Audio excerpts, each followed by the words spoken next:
Hello folks, we're back. We're going to try to put some furniture in this room. I have spent probably 2 hours in Photoshop with a clone stamp tool getting rid of all the furniture that is in this room. It's a slow process, it's not a lot of fun, I'm not recommending it, but you might find that's what it looks like before, and once I painted the heck out of it, it looks like that. So it's a lot of work, almost all of it clone stamp, and you just go at it one by one by one. By the way, you'll notice this one is gone because I used that content aware fill that we talked about quickly in class today. It's kind of cool, give it a try. So now I've got a room that's empty and I want to put furniture into it. And oh, by the way, I've got furniture over here.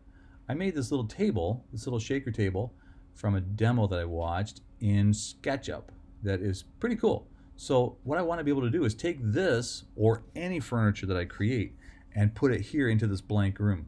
So what I want to do is kind of look at, there's my horizon line in this photo right there. I've got a horizon line here that's kind of proposed and imagined. I'm thinking about how tall I want that table to be.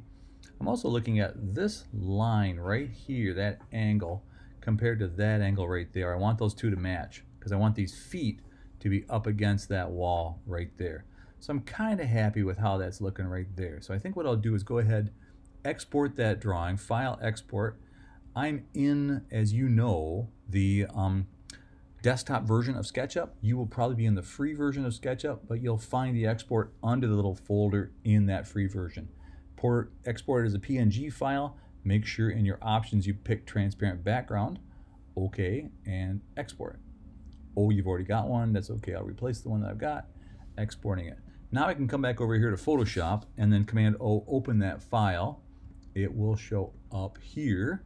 Shakertable.png, open that, and that'll give me, there's my shaker table in the angle that I think I can make it work. So I'm just going to copy that, select that piece right there, copy it, and I'm switching back to my page here and paste. And now I've got my shaker table in Photoshop.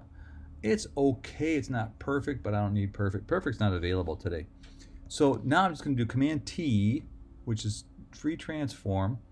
I can shave that guy down a little bit. I might even use my command trick to skew it a bit to make it look more like it fits in that spot. So you can do a lot in this program to make things kind of look like they belong where they're supposed to be. So now that I've got that there, I think you'd probably still agree, well, it's cool, but it doesn't look like it's actually there. Here's the fun part. Now what we're going to do is, that's on layer 4. I'm going to make a new layer and put a shadow underneath that. Layer 5, sure. I want layer 5 to be underneath layer 4. I want layer 5 to multiply.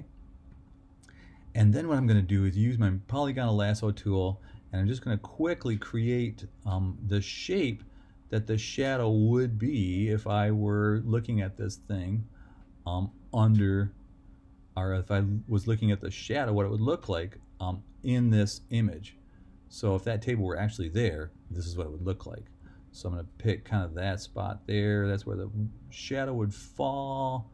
I'm going to come down here. So I've basically just kind of outlined a quick shape for what that shadow might look like.